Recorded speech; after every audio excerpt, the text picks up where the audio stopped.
Bonjour Rémi Crudo. Bonjour Gilles. Une question de Sarah aujourd'hui. Elle a été victime d'une escroquerie il y a un an sous prétexte de vendre un bijou. Elle s'est fait remettre 950 € en faux billets malheureusement. Les auteurs des faits retrouvés, jugés, ils sont insolvables. Sarah te demande si elle peut recouvrer sa créance. Elle a entendu parler d'un fonds de garantie. Oui, alors contre eux, effectivement, ça risque d'être un peu difficile s'ils sont insolvables. Puis, des fois, c'est parfois très compliqué d'obtenir paiement de condamnation contre une personne condamnée. Mais il existe un fonds de garantie, effectivement. On en a déjà parlé fonds de garantie. Oui. Mais fonds de garantie, c'est nous. C'est nous, oui, bien sûr. Avec nos impôts. C'est avec nos impôts et nos assurances. Oui. Alors, le fonds de garantie, évidemment qu'il faut le saisir. On a d'un an à compter de la condamnation définitive pour saisir le fonds de garantie. Mais si le fonds de garantie intervient systématiquement, sans limitation, pour les infractions ou les atteintes à la personne, il en va différemment pour les atteintes aux biens. Là, une escroquerie, c'est une atteinte aux biens. Donc, oui. Pour pouvoir obtenir une indemnisation du fonds de garantie, il y a plusieurs critères à respecter.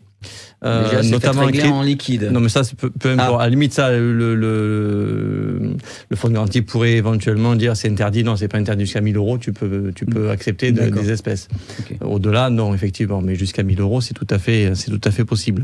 Le problème n'est pas là. Le problème est surtout qu'il s'agit d'une atteinte aux biens et que le fonds de garantie n'intervient que dans certaines conditions, notamment en fonction des revenus de la personne qui sollicite le fonds de garantie. Si tu gagnes 10 000 € par mois, il est bien évident que le fonds de garantie n'interviendra pas pour t'indemniser. Si par contre, je crois que la limite, c'est le seuil, c'est 1,5 fois le SMIC par mois. Si tu gagnes 1,5 fois le SMIC par mois, ou moins évidemment, tu peux solliciter le fonds de garantie qui t'indemnisera. Mais il y a un plafond de prise en charge par le fonds de garantie. Alors que tu te fasses escroquer de 950 € comme c'est le cas de Sarah, ou de 30 000 € comme ce pourrait être pour d'autres personnes, la limite, le plafond de garantie et de prise en charge par le fonds de garantie, c'est de 4 500 € et des poussières, je crois. Enfin, c'est dans ces eaux-là. Très bien. Donc là, pour Sarah, 950 € ça peut être pris en charge si évidemment ses revenus permettent de bénéficier de ce fonds de garantie. Si elle gagne plus, elle n'aura pas droit.